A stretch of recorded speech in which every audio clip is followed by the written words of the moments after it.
Hello friend, आप देख रहे हो हमारा चैनल ग्रो बुक्स।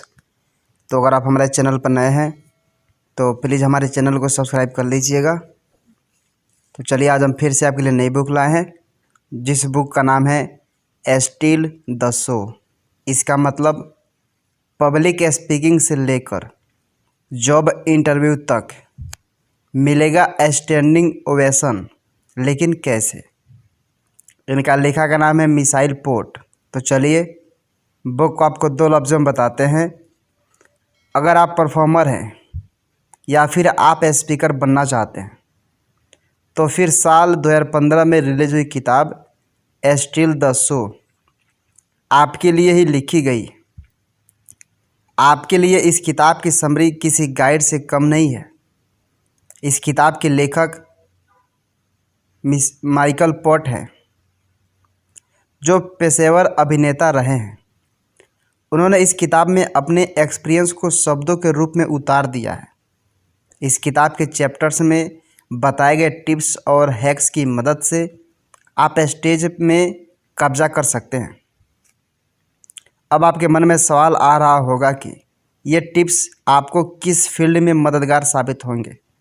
इसके लिए आपको बता दें कि भले ही आप इंटरव्यू की तैयारी कर रहे हैं या फिर आपको अभिनेता बनना हो, इस किताब को आप एक गाइड की तरह यूज कर सकते हैं। यह किताब किसके लिए है? मैनेजर्स और टीम लीडर्स के लिए, ऐसे लोग जिन्हें पब्लिक स्पीकिंग में इंटरेस्ट हो, ऐसे लोग जो कुछ नया सीखना चाहते हैं। अध्याय नंबर 1। अगर आपको भी पब्लिक के सामने परफॉर्म करने में डर लगता है तो फिर उस डर को एक तरीके से हराया जा सकता है। विलियम शेक्सपियर ने लिखा है कि पूरी दुनिया ही एक स्टेज की तरह है। उनका मतलब था कि हम सभी के अंदर अभिनेता छुपा हुआ है। क्या कभी आपको खुद के अंदर कुछ यूनिक नहीं नज़र आया? आपको कोई जॉब इंटरव्यू हो या फिर आपकी कोई प्रेजेंटेशन हो या फिर आपको डेट पर जाना हो, लाइफ में ऐसी कई सिचुएशन आती है जब हम चाहते हैं कि हमारे साथ कुछ स्पेशल हो, लेकिन आपके साथ स्पेशल कैसे होगा, ये आपके हाथ में ही है। आपको इस समरी में इन्हीं सवालों के जवाब मिलने वाले हैं। आपको इस समरी में कई महत्वपूर्ण टिप्स और ट्रिक्स भी सीखने को मिलेंगे, जिनकी मदद से आप अपनी प्रोफेशनल और पर्सनल लाइफ में काफ़ी अच्छे बदलाव ला सकते हैं। अगर आपको भी रंग मंच से प्यार है, अगर आप भी पब्लिक स्पीकर या फिर बड़े बिजनेसमैन बनना चाहते हैं, तो फिर इस समरी में बताई गई टिप्स आपके लिए ही है। तो फिर देर किस बात की है? अपनी पर्सनालिटी को बेहतर करने की प्रोसेस को आप अभी से शुरू कर सकते हैं। आपको उसके लिए कुछ ज़्यादा नहीं करना है। आपको बस इस किताब की समरी को पढ़ने या फिर सुनने की शुरुआत कर देनी चाहिए। तो चलिए शुरू करते हैं। अगर आपको भी पब्लिक के सामने परफॉर्म करने में डर लगता है तो फिर उस डर को एक तरीके से हराया जा सकता है। आपके सामने 3 सिनेरिया है, उनके ऊपर विचार करना। पहला, मैनेजर अपने बॉस के साथ परफॉर्मेंस रिव्यू मीटिंग अटेंड करता है। दूसरा, एक यंग टैलेंट कॉरपोरेट्स के महारथियों के सामने स्पीच दे रहा है। तीसरा, एक यंग टैलेंट बिजनेस इन्वेस्टर के सामने अपने आइडिया को पिच कर रहा है। अगर खुद को इस सिचुएशन में डालने के नाम से ही आपके हाथ काँप रहे हैं तो फिर चिंता मत करिए, आप अकेले नहीं हैं। ऐसे बहुत से लोग हैं जिन्हें लाइट में आने से डर लगता है। यही कारण है कि गूगल में पब्लिक स्पीकिंग को बहुत ज़्यादा बार सर्च किया जाता है। पब्लिक स्पीकिंग के ऊपर वीडियो डालते ही उसमें 90 मिलियन से ज़्यादा हिट आ जाते हैं। तो फिर क्या आपने कभी सोचा है कि पब्लिक स्पीकिंग के नाम से लोग इतना डरते क्यों हैं? आपको पता होना चाहिए कि ये एक तरह का परफॉर्मेंस ही होता है। भले ही आप इंटरव्यू दे रहे हो या फिर प्रेजेंटेशन दे रहे हो, आपको पता होना चाहिए कि आप एक तरह की एक्टिंग ही कर रहे हैं। आपको अपने अभिनय के दम से सामने वालों को इम्प्रेस करना है। इस बात का बहुत बड़ा चांस है कि आपको इसके बारे में कभी भी ट्रेंड नहीं किया गया होगा, ना ही आपको यह बताया गया होगा कि इसे कैसे करना है। चाहे कैसा भी पब्लिक परफॉर्मेंस हो, ये आपको कंफर्ट जोन से बाहर ले जाकर खड़ा कर देता है। आप बिना कंफर्ट जोन के बाहर गए हुए एक बढ़िया पब्लिक स्पीकर या फिर परफॉर्मर नहीं बन सकते। लेकिन यहाँ एक चीज़ आपको सुनने में काफ़ी अजीब लग सकती है, वो ये है कि हम सभी अभिनेता हैं। हाँ, ये बात सही भी है कि हम सभी अभिनेता हैं। भले ही आपको इस बात का अंदाज़ा हो या ना हो, लेकिन आप रोज़ अपनी लाइफ में अलग अलग रोल प्ले करते रहते हैं। जब आप सोशल मीडिया यूज करते हैं या फिर आप अपनी डेटिंग प्रोफाइल बनाते हैं, तो फिर आप खुद को एक स्पेशल तरीके से प्रेजेंट करते हैं। वो भी एक तरह का अभिनय ही होता है। उस समय आपका टारगेट यही होता है कि सामने वाला आपकी प्रोफाइल से इम्प्रेस हो जाए। आपका यही व्यवहार पूरी तरह से बदल जाता है। जब आप अपने ऑफिस में अपने बॉस से बात करते हैं, जब आप हॉलीडे में होते हैं, तो फिर आपकी एक्टिंग पूरी तरह से बदल जाती है। ये एक अच्छी खबर भी है। इसका मतलब साफ है कि आपको मालूम है कि रोल कैसे अदा किया जाता है। इसी समझ से आप अपनी परफॉर्मेंस को नेक्स्ट लेवल पर लेकर जा सकते हैं। इसको आप एक्टिंग के क्रैश कोर्स की तरह भी ले सकते हैं। लेकिन इसको प्रोफेशनल लाइफ में अप्लाई करने के लिए आपको कुछ मेथड को सीखना ज़रूरी है। उन मेथड्स की मदद से कैसे आप अपनी प्रोफेशनल लाइफ बदल भी सकते हैं, इसका एक एग्जाम्पल है। खुद इस किताब के लेखक हैं। वो मंजे हुए कलाकार होने के साथ ही एक बेहतरीन लेखक और स्पीकर भी है। आगे के चैप्टर्स में हम इसी अभिनय के महत्व को समझने की कोशिश करेंगे। अध्याय नंबर 2, अपनी सच्ची आवाज़ का उपयोग करना आपके प्रदर्शन को और अधिक भरोसामंद बनाता है। हर रोल के लिए स्क्रिप्ट और कपड़ों की ज़रूरत पड़ती है। प्रोफेशनल के लिए ये चीज़ें बड़ी कॉमन सी है। जब भी हम काम पर होते हैं तो फिर हम उसी तरह की ड्रेस कोड में भी होते हैं। हमारी बातचीत भी उसी तरीके की होती है। हम अपने दोस्तों से जिस तरह से बात करते हैं, वैसी बातें हम ऑफिस के कॉन्फ्रेंस रूम में नहीं करते। हर सोमवार की सुबह हम वैसे ही नहीं होते जैसे हम संडे को थे। सोमवार की सुबह हम ऑफिस के ड्रेस कोड में रहते हैं। ये एक्ट है, लेकिन ये काफ़ी ज़रूरी भी है। हम पर्सनल और प्रोफेशनल लाइफ को मिक्स नहीं कर सकते। अगर हम ऐसा करेंगे तो चीज़ें बुरी तरह से उलझ जाएगी। अगर अकाउंट डिपार्टमेंट का आदमी हिसाब में अपने नेट लाइट बिल्स लगाने लगेगा तो फिर कंपनी का भट्टा बैठ जाएगा। लेकिन इसका दूसरा पहलू ये भी है कि अपने रोल को निभाने के चक्कर में खुद को नहीं भूलना है। खुद की बिलीफ होती है, एक सिस्टम होता है, एक्सपीरियंस होते हैं जिनकी मदद से आपकी पर्सनालिटी बनती है। यही एक्सपीरियंस बताते हैं कि आप असलियत में कौन हैं। यहाँ आप रॉबिन रॉबर्ट्स का भी एग्जाम्पल ले सकते हैं। वो American show ABC good morning की एंकर रही है। उन्होंने खुलकर लोगों को ये बताया था कि वो लेस्बियन है। इसके बाद लोगों ने उन्हें अलग अलग नज़रियों से देखना शुरू कर दिया था। उन्होंने अपनी पर्सनालिटी से ये प्रूव किया था कि लेस्बियन होना कोई गुनाह नहीं है, एंकर होना उनकी प्रोफेशनल लाइफ है। लेकिन पर्सनली वो एक इंसान है जिन्हें सेम सेक्स के प्रति आकर्षण है। इसके बाद उन्होंने अपनी प्रोफेशनल लाइफ जारी रखी थी, लेकिन उन्हें गर्व था और होना भी चाहिए कि वो क्या है। इस तरह सच के साथ खड़े होने की काबिलियत आपको दूर तक लेकर जाती है। अगर आप लीडर हैं तो फिर इस तरह की पर्सनालिटी होना ही चाहिए। यहाँ पर आप फेसबुक की शर्ली सैंडबर्ग का भी एग्जाम्पल देख सकते हैं, जिन्होंने अपनी किताब में अपने सारे एक्सपीरियंस के बारे में लिखा था। उन्होंने अपनी किताब में मदरहुड, वर्क, मैरिज तीनों पहलू के अपने एक्सपीरियंस को लिखा था। उन्होंने बताया था कि मेल डोमिनेट सोसाइटी में एक औरत होना कितना कठिन है। इसी के साथ ही साथ उन्होंने अपने सारे अनुभव को किताब में उकेर दिया था, जिसके बाद मिलियन ऑफ रीडर्स ने इंस्पायर होकर अपनी अपनी कहानी भी सोशल मीडिया पर शेयर की थी। अब यहाँ सवाल ये उठता है कि आप अपनी असल आवाज़ की पहचान कैसे कर सकते हैं।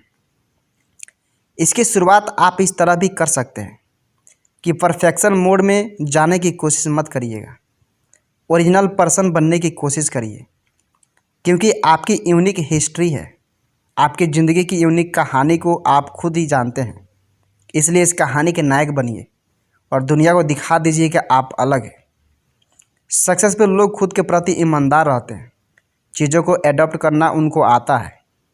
हमने पहले ऑथेंटिसिटी के बारे में बात की है, लेकिन उस टर्म को ठीक से समझाया नहीं है। आखिर ये होती क्या है? कई बार इसे ऐसे समझा जाता है कि आप खुद के प्रति सच्चे हैं कि नहीं।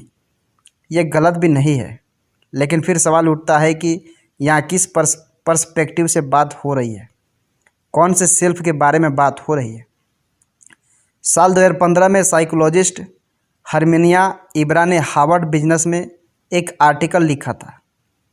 उस आर्टिकल में उन्होंने लिखा था कि सेल्फ कॉन्सेप्ट से हमारी ग्रोथ रुक भी सकती है।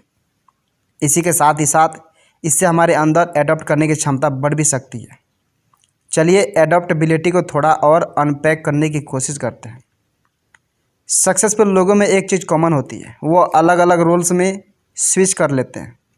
इसका मतलब साफ है कि वो एडॉप्ट कर लेते हैं। एग्जाम्पल के लिए, कोई आर्मी ऑफिसर जो कि समय का काफ़ी पाबंद होता है, लेकिन जब वो घर में अपनी बच्चों के सामने जाता है तो कुछ और ही हो जाता है।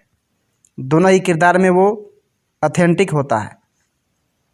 जब भी किसी के अंदर सेंस ऑफ सेल्फ बहुत अधिक हो जाता है तो फिर उसके अंदर सिंगल बिना बदलने वाली सोच डेवलप होती है। ऐसी सोच का व्यक्ति अपने अंदर कुछ भी ज़्यादा बदलाव नहीं लेकर आ सकता है। उसकी ज़िंदगी में बड़े बदलाव नहीं हो सकते हैं। ऐसे इंसान अधिकतर अपनी पर्सनालिटी से ही संघर्ष करते रहते हैं। हमेशा सेम रोल प्ले करने की कोशिश नहीं करना चाहिए। ऐसा लेखक क्यों कह रहे हैं? ऐसे कहने के पीछे एक ही रीज़न है, वो ये है कि ऐसा करने से भी कॉन्फ्लिक्ट तैयार होते हैं, साथ ही साथ आपकी क्षमता भी कम होती जाती है। एग्जाम्पल के लिए, मान लीजिए कि एक कॉमेडियन है जो बिग बजट मूवी डायरेक्ट करना चाहता है, लेकिन जब वो इन्वेस्टर से मिलेगा तो उसे सीरियसनेस के साथ अपनी बात रखनी पड़ेगी। उसे उस समय जोक मूड में नहीं रहना चाहिए।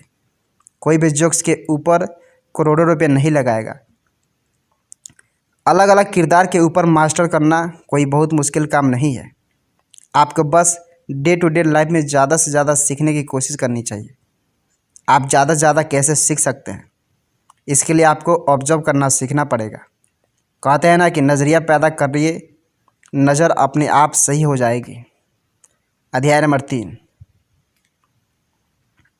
मौजूदा समय को महसूस करिए, बेहतर लिसनर बनने की कोशिश करिए। डायलॉग ऑफ द डीप के बारे में सुना है? ये ऐसे लोगों के बारे में कहा जाता है जो लोग एक दूसरे की बातों को बिल्कुल भी नहीं सुनते। वो बिना एक दूसरे को सुने हुए ही उस मौके का इंतज़ार करते हैं जब वो अपनी बात दूसरों को सुना सके। आपको याद रखना चाहिए कि लोग आपको तभी सुनेंगे जब आपके अंदर उनको सुनने की क्षमता होगी। आज के दौर में ये एक फ्रस्ट्रेट करने वाला माहौल देखने को मिल रहा है, जहाँ पर लोग एक दूसरे को सुनना ही नहीं चाहते। लेकिन उनको ये पता होना चाहिए कि अगर आप एक दूसरे को सुन नहीं सकते तो फिर कभी भी आप अपनी बात को बेहतर तरीके से नहीं रख पाएंगे। एक्टर्स इस बात को अपनी ट्रेनिंग के दौरान ही समझ जाते हैं। उन्हें पता चल जाता है कि अगर आपको ये नहीं पता होगा कि आपके चारों तरफ क्या चल रहा है तो फिर आपकी परफॉर्मेंस कभी भी अप टू द मार्क नहीं होगी। एक बेहतर अभिनेता वही हो सकता है जिसे यह पता होना चाहिए कि उसके चारों तरफ क्या चल रहा है। आसान भाषा में कहा जाए तो अच्छे अभिनेता को बेहतर श्रोता होना जरूरी है। इसलिए बहुत ज़रूरी है कि आप लिसनिंग को एक स्किल की तरह देखने की शुरुआत कर दीजिए। अब समय आ गया है कि आप इस स्किल को बेहतर करने के लिए काम भी शुरू कर दें। न्यूरो साइंटिस्ट सेथ होरोविथ इसे होल ब्रेन लिसनिंग भी कहते हैं। वो बताते हैं कि अगर आपके अंदर लिसनिंग की हैबिट है तो फिर आपका फोकस बहुत अच्छा रहता है। आपको पता रहता है कि आपके लिए कौन सी चीज़ कितनी ज़रूरी है। गुड लिसनिंग के साथ साथ एक और स्किल की ज़रूरत पड़ती है। वो यह है कि क्या आप मौजूदा समय में रहते हैं, यानी क्या आपको मालूम है कि बिग इन मोमेंट में रहना क्या होता है। इसका मतलब है कि अगर आप प्रेजेंटेशन दे रहे हैं, उस समय में ऑडियंस में से कुछ लोगों का ध्यान अपनी किताब में रहता है तो आपको पता चल जाना चाहिए कि ये लोग आपकी बातों में ध्यान नहीं दे रहे हैं। अगर आप उस मोमेंट को प्रेजेंट रहेंगे तो आप फिर से उनसे कनेक्शन बना सकते हैं।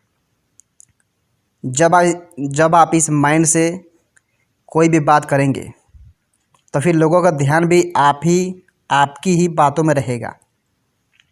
बिग इन मोमेंट से आपको काफ़ी ज़्यादा फ़ायदा होगा। जब भी आप किसी से बात करें तो अपने कानों के साथ साथ अपने हाव भाव को भी खुला रखिएगा। ऐसा करने से सामने वाला व्यक्ति आपकी बातों को अच्छे से सुनेगा। इन छोटी छोटी आदतों को अपनाकर आप अपनी लाइफ को काफ़ी ज़्यादा बेहतर बना सकते हैं। जब अभिनय की बात आती है तब आप वास्तव में इसे नकली बना सकते हैं। ऐसा अधिकतर लोगों के साथ होता है कि वो कॉन्फ्रेंस रूम में इंटर कर रहे होते हैं या फिर स्पीच देने के लिए पोडियम में जा रहे हो। उस समय उन्हें काफ़ी अजीब सा लगने लगेगा, उन्हें बेचैनी सी होने लगेगी। कई लोगों को ऐसा भी लगने लगता है कि वो इस चीज़ के लिए नहीं बने हैं। कई लोगों के माथे से पसीना भी आने लगता है, पेट में अजीब सा लगने लगता है। लेकिन यहाँ पर आपको ये बात पता होना चाहिए कि ऐसा बड़े बड़े अभिनेता को भी लगता है। जब भी वो अभिनेता स्टेज में जाते हैं उसके पहले उनके कुछ ऐसे ही हालत रहती है। इसे अभिनय कहे, जैसे कि एक ऐसी तकनीक जो चिंता को दूर करने के लिए कल्पना का उपयोग करती है। आपको खुद को समझना पड़ेगा कि ऐसा अजीब सा महसूस करना भी आपकी एक्टिंग ही है। आपको ऐसा करने के लिए कहा गया है। जब आप खुद को ऐसा एहसास दिला देंगे तो फिर आपको सब कुछ नॉर्मल ही लगने लगेगा। कई सारी साइकोलॉजी रिपोर्ट में ये लिखा भी है कि ऐसा करने से सेंस ऑफ पावर का जन्म होता है। इसी के साथ साथ 25% तक स्ट्रेस हार्मोन कम हो जाता है। पावर ऑफ इमेजिनेशन का महत्व इस किताब में इसलिए बताया गया है क्योंकि लेखक ने खुद इसका अनुभव किया है। आप अपनी इमेजिनेशन की पावर से किसी भी मानसिक दिक्कत से निजात पा सकते हैं। इसके लिए आपको खुद के ऊपर भरोसा होना चाहिए। अभिनय में बहुत पावर होती है, इसलिए कहा भी गया है कि ज़िंदगी को ऐसे जियो जैसे कि अभिनय कर रहे हो। कुल मिलाकर आपको ये जान लेना चाहिए कि आप जन्म से ही अभिनय कर रहे हैं। इसलिए खुद को एक अभिनेता के रूप में ही देखने की शुरुआत कर दीजिए। अब तो आपको पता भी चल गया है कि अभिनय की मदद से आप अपनी लाइफ को बेहतर और आसान बना सकते हैं। इसके लिए बस कुछ स्किल्स पर आपको काम करना है। उन्हीं में से एक लिसनिंग स्किल भी है। क्या करें? पब्लिक स्पीकिंग के समय पॉज के ऊपर आपको ध्यान देना चाहिए। जितना बोलना ज़रूरी है उतना ही समय में रुकना भी ज़रूरी होता है। बोलते समय अपने हाव भाव से लोगों का दिल जीतने की कोशिश करनी चाहिए। खुद के ऊपर विश्वास रखिए और पोडियम के ऊपर चढ़ जाइए। आने वाला समय आपका ही होने वाला है।